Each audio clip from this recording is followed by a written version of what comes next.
আজকে আমি আপনাদের সঙ্গে কবুতরের মাংস রেসিপি শেয়ার করব। তো চলুন রেসিপিটা শুরু করা যাক। কবুতরটা পরিষ্কার করে নিয়েছি, এখন কেটে নেব।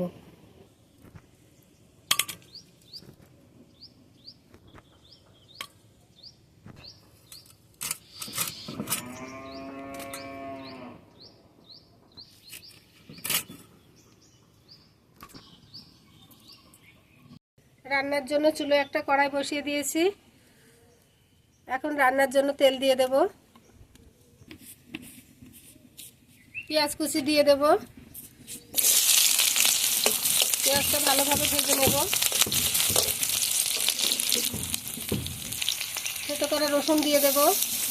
পেঁয়াজের সঙ্গে রসুনটা ভালোভাবে ভেজে নেব।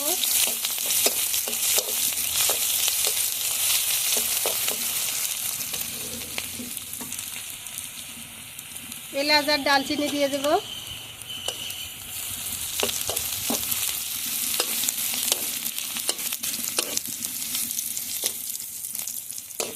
পেঁয়াজ রসুন ভালোভাবে ভেজে নিয়েছি।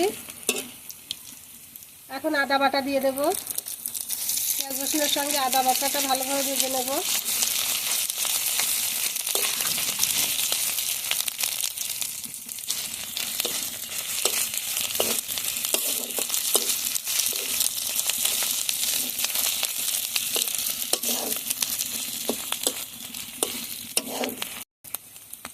আদা রসুন ভালোভাবে ভেজে নিয়েছি। এখন টমেটো পিউরিটা দিয়ে দেব।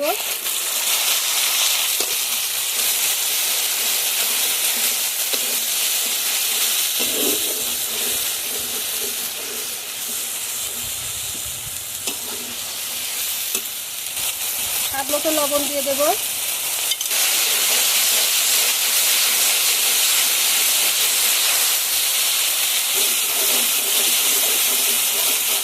টমেটো পিউরিটা তেল ছাড়া পর্যন্ত কষিয়ে নেব। মশলাটা থেকে সুন্দরভাবে তেল ছেড়েছে। এখন আমি কেটে রাখা ফুলকপিগুলো দিয়ে দেব।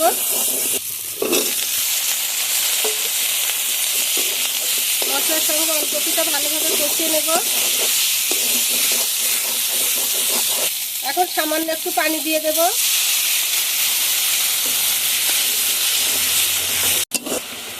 এখন গুঁড়ো মশলাগুলো দিয়ে দেব। হলুদের গুঁড়ো, জিরে গুঁড়ো, ধনিয়া গুঁড়ো, শুকনো মরিচের গুঁড়ো। শুকনো মশলার সঙ্গে এখন ওলকপিটা ভালোভাবে কষিয়ে নেব।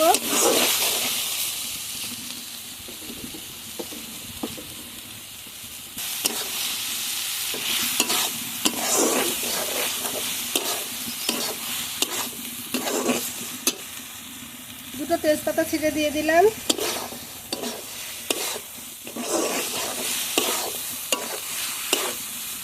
ওলকপিটা ভালোভাবে কষিয়ে নিয়েছি।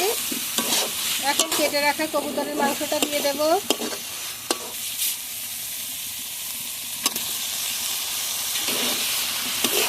ওলকপির সঙ্গে মাংসটা ভালোভাবে কষিয়ে নেব।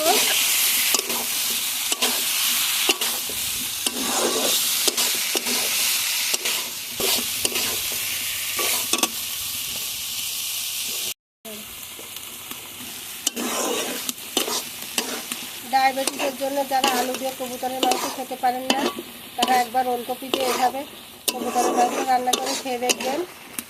আলুর চাইতে এর স্বাদ আরও দ্বিগুণ।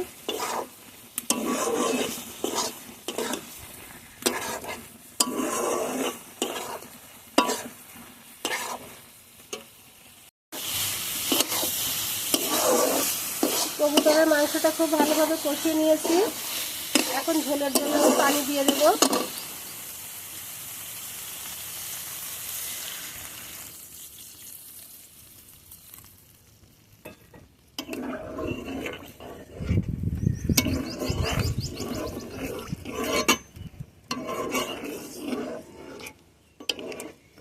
এখন ঢাকা দিয়ে রান্না করে নেব।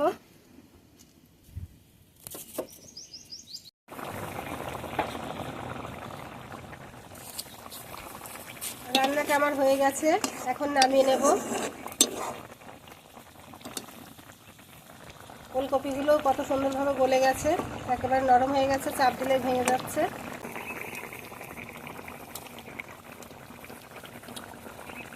এখন পরিবেশন করে দিচ্ছি।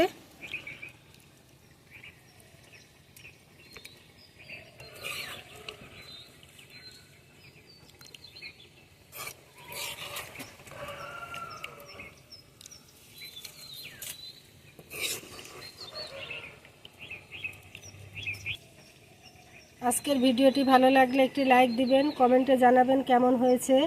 আর এরকম নিত্য নতুন ভিডিও পেতে আমার চ্যানেলটি সাবস্ক্রাইব করে পাশেই থাকবেন।